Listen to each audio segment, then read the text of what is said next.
ओम श्री गणेशाय नमः। ओम नमः शिवाय। नमस्कार प्रिय भक्तगणों, आप सभी को सटतिला एकादशी व्रत की हार्दिक शुभकामनाएं। इस बार 6 फरवरी को सटतिला एकादशी व्रत रखा जा रहा है। इस व्रत में तिल का 6 रूप में उपयोग करना उत्तम फलदायी माना जाता है।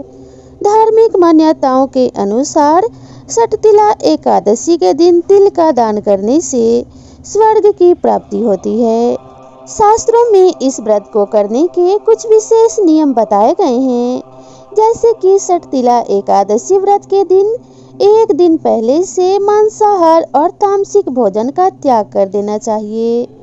अगर किसी व्यक्ति ने एकादशी का व्रत नहीं रखा है, तब भी उसे बैगन और चावल नहीं खाना चाहिए। सटतिला एकादशी के दिन भगवान विष्णु की पूजा में तिल का प्रयोग करना चाहिए और उनको तिल का भोग भी लगाना चाहिए। धार्मिक मान्यताओं के अनुसार सटतिला एकादशी का व्रत करने वाले व्यक्ति को तिल का उबटन लगाकर ही स्नान करना चाहिए।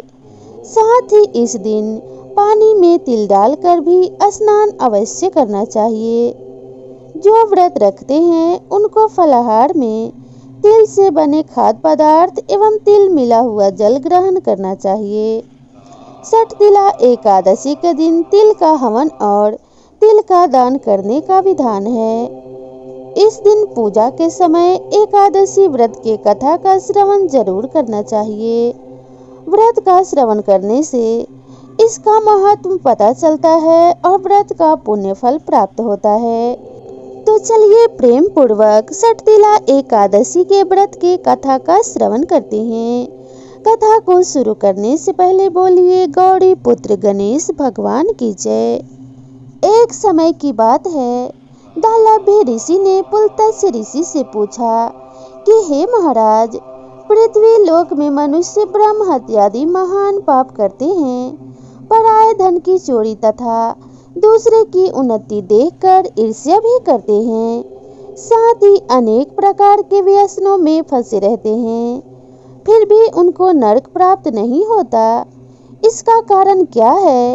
वे ना जाने कौन सा पुण्य और दान करते हैं जिससे उनके पाप नष्ट हो जाते हैं। यह सब आप कृपा पूर्वक कहिए।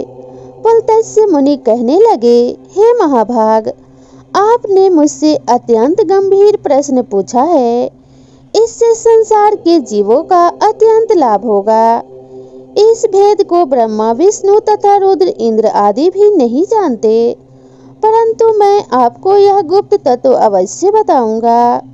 उन्होंने कहा कि माघ मास लगते ही मनुष्य को स्नान आदि करके शुद्ध रहना चाहिए। इंद्रियों को वश में कर काम क्रोध लोभ मोह अहंकार ईर्ष्या तथा द्वेष आदि त्याग कर भगवान का स्मरण करना चाहिए। पुष्य नक्षत्र में गोबर कपास तिल मिलाकर उनके कंडे बनाने चाहिए। उन कंडों से 108 बार हवन करना चाहिए। उस दिन मूल नक्षत्र हो और एकादशी तिथि हो तो अच्छे पुण्य देने वाले नियमों को ग्रहण करें। स्नान आदि नित्य क्रिया से निवृत्त होकर सब देवताओं के देव श्री भगवान का पूजन करें और एकादशी का व्रत धारण करें। रात्रि को जागरण करना चाहिए। उसके दूसरे दिन धूप दीप नैवेद्य आदि से भगवान का पूजन करके खिचड़ी का भोग लगाएं। तत्पश्चात पेठा नारियल सीताफल या सुपारी का अर्घ्य देकर स्तुति करना चाहिए। हे भगवान, आप दीनों को शरण देने वाले हैं, इस संसार में फंसे हुए का उद्धार करने वाले हैं। हे पुंडरीकाक्ष, हे विश्वनाथन, हे सुब्रमण्यम, हे पूर्वज, हे जगतपते, आप लक्ष्मी जी सहित इस तुच्छ अर्घ्य को ग्रहण करें। इसके पश्चात जल से भरा हुआ कुंड ब्राह्मण को दान करें तथा ब्राह्मण को श्यामा गौ और तिल का पात्र भी देना उत्तम माना जाता है। तिल स्नान और भोजन दोनों ही श्रेष्ठ हैं। इस प्रकार से जो मनुष्य तिलों का दान करता है, उतने ही 1000 वर्ष उसे स्वर्ग में वास मिलता है। इस व्रत को करने से अनेक प्रकार के पाप नष्ट हो जाते हैं। इतना कहकर पुलत्स्य ऋषि कहने लगे कि अब मैं तुमसे एकादशी की कथा कहता हूँ, उसे ध्यान पूर्वक सुनो। एक समय नारद जी ने भगवान श्री विष्णु से यही प्रश्न किया था और भगवान ने जो सटतिला एकादशी का महात्म्य नारद जी से कहा सो मैं तुमसे कहता हूँ।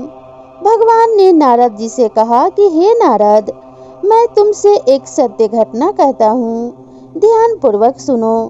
प्राचीन काल में मृत्युलोक में एक ब्राह्मणी रहती थी। वह सदैव ही व्रत किया करती थी। एक समय वह 1 मास तक व्रत करती रही। इससे उसका शरीर अत्यंत दुर्बल हो गया। यद्यपि वह अत्यंत बुद्धिमान थी, तथापि उसने कभी देवताओं या ब्राह्मणों के निमित्त अन्न या धन का दान नहीं किया था। इससे मैंने सोचा कि ब्राह्मणी ने व्रत आदि से अपना शरीर शुद्ध कर लिया है। अब इसे विष्णु लोक तो तुरंत ही मिल जाएगा, परंतु इसने कभी अन्न का दान नहीं किया है, जिससे इसकी तृप्ति होना कठिन है। भगवान ने आगे कहा, ऐसा सोचकर मैं भिखारी के वेश में मृत्युलोक में उस ब्राह्मणी के पास गया और उससे भिक्षा मांगने लगा। वह ब्राह्मणी बोली, महाराज किस लिए आए हैं? मैंने कहा, मुझे भिक्षा चाहिए। इस पर उसने एक मिट्टी का ढेला मेरे भिक्षा पात्र में डाल दिया। मैं उसे लेकर स्वर्ग लौट आया। कुछ समय बाद ब्राह्मणी भी शरीर त्याग कर स्वर्ग में आ गई। उस ब्राह्मणी को मिट्टी का दान करने से स्वर्ग में सुंदर महल मिला, परंतु उसने अपने घर को अनादि सब सामग्रियों से शून्य पाया।